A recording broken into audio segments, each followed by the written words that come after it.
you were at a firm, a prestigious firm here in Arizona, one of the best well-known firms. You left a high-paying job to start your firm with Brian Riley. Why and how did it work out in under a year? So how it worked out, 100% like amazing. Way better than we could have ever expected. When we were talking about it, the strategy was, we're just going to go out and like be us and we'll find a way to get cases. And it's been way more successful than that very early, which is awesome. And we're really grateful for the community around us. Why? A mix of, I didn't want to be sitting on my deathbed one day wondering what if. I knew I would never wonder, like if I went that route, I knew where it went, it was going to be successful, but I would have always questioned like what if? And then timing, like Brian and I had these conversations and we were both in this setup of... But Austin, I mean, you had one kid, one on the way when this happened. But I mean, this is crazy. I mean, the dice roll is like, there's not going to be, like, there's more Austin and Brian Rileys, but there's not another Brian Riley to me. And the fact we were ready to go at the same time was like, you just got to fucking go for it. Because, like, it's really hard to find a partner in law. Like, people are so focused. My dad always says, like, when you're trying to find a lawyer partner, like, you want someone who does this with the money and not someone that does this. Like, we're both like, we don't give a shit about the money. Like, it'll get there. But we just, like, really truly care about each other. I've actually never heard that before. So people that are just listening, Austin said that people that push money away rather than put it in as a partner. Yeah.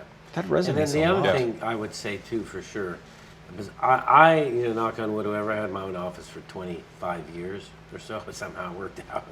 But certainly not because I had such a tremendous business plan. It's just I had fucking balls. But to me, a lot of my currency is not money. You know, my currency is time. Yeah. My currency is time. I'm the richest motherfucker in the world when it comes to time. Because I coach my kids' fucking t-ball team. I take them to karate practice. I come home for dinner. I come home to read fucking bedtime stories. I read the same goddamn Bluey book like 50 fucking times. Yeah, that's a game. Okay? That's a game. You got to get the new Bluey Halloween I got the book. fucking It's very shit good, by the fucking way. memorized, Very good. okay? But to me, that is my currency, you know? I don't make the money that lots of these guys make. But the time I have, I'm richer than all of them. I mean, we've had this conversation tons. It's like, my kids I have a 1-year-old and 3-year-old. I'm done having kids, but I love my boys so much, and I have that at home. Like, I have to rush home to that.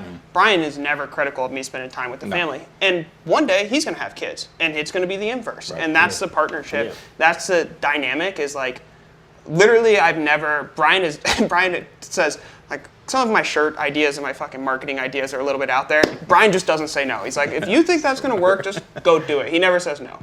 And I'm the same way with him. I'm like, you want to do that? Sure, let's go fucking do it. And I think that's having the partnership that understands and appreciates that time, and like the family is huge. But I feel like you guys have a very critical reach to Buffalo Wild Wings right now. All right, Brian, let's hear. No, Brian. no. Let's hear Brian's You don't story. hear the punchline is. What is it? Goddamn. What is it?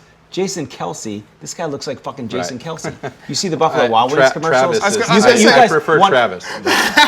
Well, yeah, but he was a tight end. But come on. I mean, the other guy's retired. You guys can cash in on this tomorrow. give him another 2 months on the workout plan, and he's going I'm to be Travis. 8 pounds down in 3 weeks. So Really? You know what's funny is I could still out push up you in front of all these individuals. Well, maybe. Maybe. See, He wasn't going to take He's the already challenge. scared. Bob is full of shit. He's got a bad shoulder. He can't do shit. I can't. I actually have had 2 surgeries on the shoulder, and I'll still be. I I don't used know, to man. play I think on a I'm. baseball team with Bob, and you don't I want to can't. see this guy throw a baseball. It's I really can't do it. I ugly. used to be able to fucking snap throw somebody from first, second, catcher. Can't do it. I can't even throw a ball from right field to first base. It's pathetic. Yeah. So for me, leaving my firm to join Austin was also That's a good It was a huge step for me. I had never been more successful financially in my, at where I was before. But to Morrow's point, I mean, I was trading finances for time, big time. Yes. I mean, I was working so many cases so aggressively and doing well, but I just knew that as much as I can handle, because I can handle a lot. I just can't do it for another 10 years.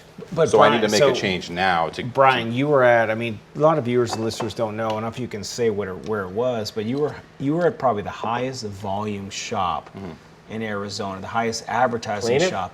He was Plaintiff. you can say it. Would I you mean, work at- there's you no work at mystery. Phillips? Yeah. No, he was at Morgan & Morgan. Oh, Morgan & Morgan? He ran Morgan & Morgan shop in Arizona. Okay, Yeah. I mean, I like those guys. But you Morgan's see, cool. like, how is, I mean, you're a very good-looking man. Is that weird to say? No, it's not. It's okay. He's a very good-looking man that is very. He's got a beard. He looks very well. He's a good-looking trimmed. dude. He's got like a nice eyebrows. His nice complexion is very sweet.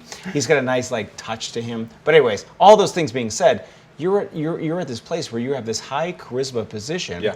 And you're just doing intake calls, and that was just for me value lost for you. But at the same time, I was making so many connections that naturally in my role, I was getting these clients that were coming to me directly. And that was when the light bulb went off. Actually, the light bulb went off in 2022. I took a phone call at 11 p.m., ended up being a $1.5 million case.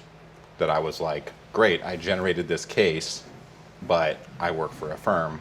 How cool would it have been if I ended up just having that case for myself? And then it happened again, maybe 4 or 5 months later for another $1 million case. And I was like, wow, I need to do something about this because the next time that phone call rings, I want this case to be coming directly to to be myself. for you, Right, For yeah, me. and for us. Yeah.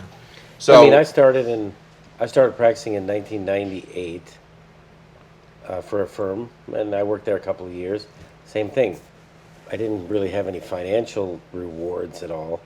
I was barely surviving. It was in the 90s. It wasn't. We weren't making that much money. I was starving, and I was like, "Fuck, man! I should go do this on my own. I can fucking starve on my own, right?" right, for You sure. know? I mean, it's not like Yeah. here that wasn't appreciated or I wasn't well compensated. You know how much I fucking made? 45 grand a year was my salary in 1998.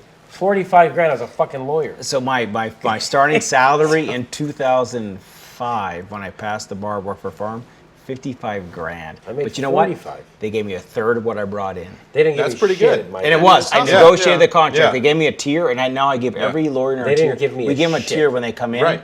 This or that. More. If you have a Yeah. lower percentage, and that's how you value. Yeah, That's the way to do They it. didn't the give me hustle. shit That's at the the best way to firm do I it. And was I at. made so much money my third year as a lawyer there. It was like, it was a bad business decision for both of us. Well, we had right? the same incentive, right? Yeah. I mean, I was a higher percentage if you brought the cases in, and I was like, hell yeah, I'm gonna go bring Yes. these cases in. I'm gonna meet with these chiropractors. I'm gonna meet with these doctors, and you know what? At the end of the case, when I'm negotiating their lien, whatever it might be, and I know it's a good result, hey, this is your proposal. Does that sound good? Not only does that sound good, they've never had an attorney call them about it ever. Awesome. And so you make that connection, and over time, you're like, I'm probably gonna get these cases Yeah. going forward. I mean, I Right. went out on my own in 2001, and Right. now 2001. 23 years later, best decision ever made. I'm sure you guys, 25 years down the road, are gonna be like, that was the best fucking thing I ever right. did. Absolutely.